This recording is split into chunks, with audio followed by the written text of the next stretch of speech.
से पार्क भी हम एनजीओस को दे रहे हैं और घाट अगर कोई लेना चाहेगा तो हम किसी एनजीओ को देंगे और जनता से भी अपील रहेगी कि यहाँ स्वच्छता बनाए रखें। गाँव में ये नहीं है कि नहीं है, वहाँ पे टॉयलेट है फिर भी लोग जंगल जाते हैं। जहाँ पे आपको कानून व्यवस्थाओं की जरूरत है वहाँ हम सहयोग देंगे, जहाँ समाज की अवेयरनेस की जरूरत हो समाज को देर मिलकर कर लेंगे। के तहत ये घाट का सौंदर्यीकरण, पुल का निर्माण कार्य, निगम ऑडिटोरियम का काम, डबल आर्म पोल लाइट लगना, जगह जगह सौंदर्यीकरण होना, हॉर्टिकल्चर होना, ऐसा नहीं था रुड़की शहर। वो आज तक पहले कभी किसी ने सोच रखी नहीं और ये दिखाई दे रहा है शहर को कि हाँ वाकई को बदलाव शहर में आया, रुड़की स्मार्ट सिटी बनता जा रहा है। या मुख्यमंत्री के सलाहकार हैं तो ओडीएफ फ्री क्या उत्तराखंड पूरा हो चुका है, ओपन डेफिकेशन फ्री? भाई देखिए अभी गांव में समस्याएं हैं। गांव में समस्या है। गांव में ये नहीं है कि नहीं है, वहाँ पे टॉयलेट है फिर भी लोग जंगल जाते हैं।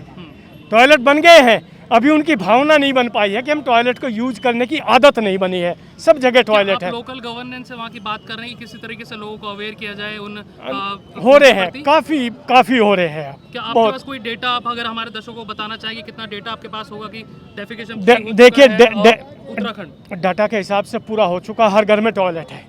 देखिए जब हमने हर घर में टॉयलेट दे दी तो ओडीएफ हो गया, सुविधा कट दी। आप घर बैठ के टॉयलेट बाहर कर रहे हैं वो एक आपका इशू है।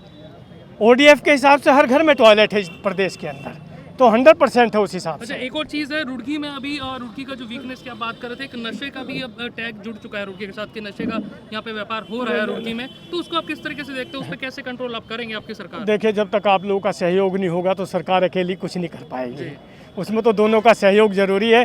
जहाँ पे आपको कानून व्यवस्थाओं की ज़रूरत है वहाँ हम सहयोग देंगे, जहाँ समाज की अवेयरनेस की ज़रूरत हो समाज को देर मिलकर कर लेंगे। अच्छा, फाइनल एक कमेंट आप दे दीजिए, जो त्रासदी आई है, जो ग्लेशियर फटा है, उसमें क्या अभी कंट्रोल कर लिया गया है और क्या सिचुएशन है? देखिए हमें एक बहुत दुर्भाग्यपूर्ण स्थिति हुई है पिछले दिनों में, सारा देश प्रभावित, मतलब सब लोग इससे एक तरह से देखा जाए तो सब लोगों को दिक्कत हुई है।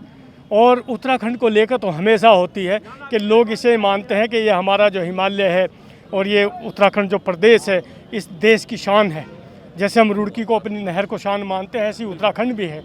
तो पिछले दिनों में जो हुआ है, जितना भी आप अगर देखें, अभी उस बीच में मेरे पास एक फ़ोन आया, मैं आप लोगों को शेयर कर दूँ, उसमें चंडी प्रसाद भट्ट जी का फ़ोन आया। चंडी प्रसाद भट्ट जी हमारे एनवायरमेंटलिस्ट हैं इस स्टेट के।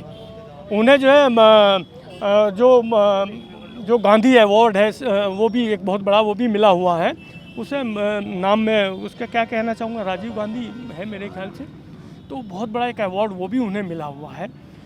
तो उनका फ़ोन आया, उन्होंने मुझे कहा कि 1970 में एक जगह पे इसी तरह का हादसा हुआ था और 50 साल बाद मैंने पहली बार देखा है कि कोई मुख्यमंत्री इतनी तीव्र गति से प्रॉम्प्टली जाके मौके पर खड़ा हो जाए। बट थोड़ा सा कॉन्ट्रोडिक्ट है क्योंकि 2013 में रवि कमेटी बनाई गई थी सुप्रीम कोर्ट की तरफ से कमेटी बनाई गई थी रवि कमेटी, जिसमें कहा गया था कि जो हाई रिस्क जोन है उसमें आप डैम्स मत बनाइए, लेकिन उसके बाद भी कंस्ट्रक्शन नहीं देखिए विकास और एनवायरमेंट दोनों का बैलेंस बहुत ज़रूरी है। खाली आप कहने लगे कि भाई एनवायरमेंट को ही देखना तो विकास देखे, दोनों को साथ लेकर चलना पड़ेगा। और ये जो भी त्रासदी हुई है ये इस तरह की त्रासदी नहीं है कि कोई हमारी कोई कमी हुई है। अगर आप इसकी गहराई में जाएं कि एक बर्फ़ इकट्ठा हुआ और वो इतना इकट्ठा हो के कोने पे हुआ कि कोना टूट गया और वो सारा नीचे आ गया, पहाड़ का एक कोना टूट के, तो बहुत बड़ा एक ऐसा वो नहीं है। तो दिक्कतें रहेंगी थोड़ी, हम लोगों को उस हिसाब से काम करना पड़ेगा। Thank you so much sir हमें समय देने के लिए। सर हमारे साथ हैं रुड़की के महापौर श्री गौरव गोयल जी। कितनी लागत से सर ये कार्य हो रहा है जो रुड़की का सौंदर्यीकरण हो रहा है दोनों घाट का? ये 4 घाट हैं, पुल से उधर के 2 घाट, पुल से इधर के 2 घाट। इसका टेंडर मैंने 1 करोड़ 30 लाख रुपए का किया है। माननीय मुख्यमंत्री जी की घोषणा है, 10 घोषणाएं की गई थी जिनके 9 के टेंडर में कर चुका हूँ जी। और इसका मेंटेन आप कैसे करेंगे, क्योंकि बहुत सारे पार्क्स हैं जो आप क्षतिग्रस्त हो जाते हैं, मेंटेन आप कैसे करेंगे, क्योंकि मेंटेन करना बहुत जरूरी करेंगे और जनता से भी अपील रहेगी कि यहाँ स्वच्छता बनाए रखें। जो कुछ कमेटीज बनाएंगे आप मेंटेन करने के लिए? निश्चित रूप से पार्क भी हम एनजीओस को दे रहे हैं और घाट अगर कोई लेना चाहेगा तो हम किसी एनजीओ को देंगे। एनजीओस को देंगे आप? हेरिटेज जो प्रोग्राम चलाती है गवर्नमेंट ऑफ इंडिया, उसके तहत सर ने कहा कि दिया जाएगा पार्क। हम विधायक जी से पूछेंगे जिनको रुड़की की जिम्मेदारी है। हमारे साथ रुड़की के विधायक जिनको रुड़की की जिम्मेदारी श्री प्रदीप बत्रा जी, स्वागत आपका द न्यूज़ वाला नेटवर्क में। सर किस तरीके से देखते हैं जो घाट का दोनों सौंदर्यीकरण जो हो रहा है?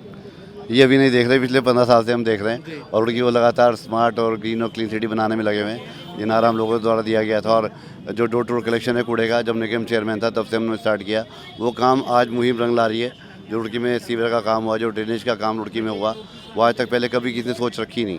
तो रुड़की एक ट्रैक पे आ चुका है और आज हमारे महापौर भी हमारे साथ में मिलकर काम कर रहे हैं। तो ट्रैक डबल साइड से चलता है, तो डबल इंजन की सरकार जो रुड़की में चल रही है उसके तहत ये घाट का सौंदर्यीकरण, पुल का निर्माण कार्य, निगम ऑडिटोरियम का काम, डबल आर्म पोल लाइट लगना, जगह जगह सौंदर्यीकरण होना, हॉर्टिकल्चर होना, ऐसा नहीं था रुड़की शहर। आज अगर आप 10 साल पहले रुड़की शहर देखें तो ऐसा कुछ नहीं था। तो 10-12 साल में इतनी तरक्की कर रही है शहर ने, और ये दिखाई दे रहा है शहर को कि हाँ वाकई को बदलाव शहर में आया, रुड़की स्मार्ट सिटी बनता जा रहा है। अच्छा, आपने जैसे टैग दिया माई सिटी माई प्राइड, लेकिन अगर घाट की दोनों तरफ की बात करें, इस पुल की बात करें, तो यहाँ पे नशे का जो व्यापार है, आप ही की कॉन्स्टिट्यूएंसी है, बढ़ता जा रहा है। उसको क्यों आप कंट्रोल नहीं कर पा रहे हैं? मतलब काफ़ी समय से पहले भी ये मुद्दा उठता रहा है, उसको कैसे कंट्रोल आप करेंगे? अच्छाई के साथ बुराई लगी हुई है।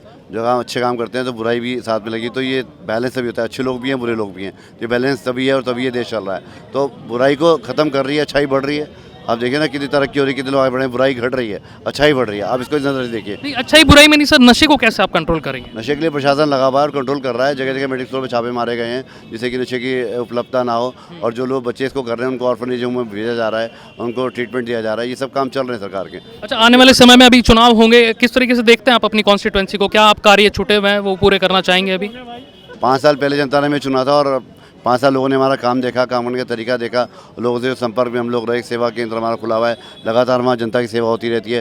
राशन कार्ड बनना हो, आधार कार्ड बनना हो, पेंशन बननी हो, कोई भी सरकारी योजना उसका क्रियान्वयन करना हो, तो जनता उसका जवाब देगी। अच्छा, एक सवाल और ले लेते हैं। एक आपकी के बीजेपी के नेता हैं, कार्यशैली पर शायद सवाल उठा रहे हैं, नितिन शर्मा जी, उस पर क्या कहना है आपका? जानकारी नहीं, उसके बारे में जानकारी भी लिखता आपको बताऊँगा। जानकारी मिलेगी। बहुत बहुत शुक्रिया सर, हमें समय देने के लिए। हमारे साथ मौजूद थे विधायक प्रदीप बत्रा जी। उन्होंने कहा घाटों का दोनों का सौंदर्यीकरण किया जा रहा है यहाँ पर, और दोनों तरीके से यहाँ पर नगर निगम मिलकर और जो विधायक हैं उनकी तरफ से कार्य किया जा रहा है। बने रहिए द न्यूज़ वाला नेटवर्क के साथ। शुक्रिया।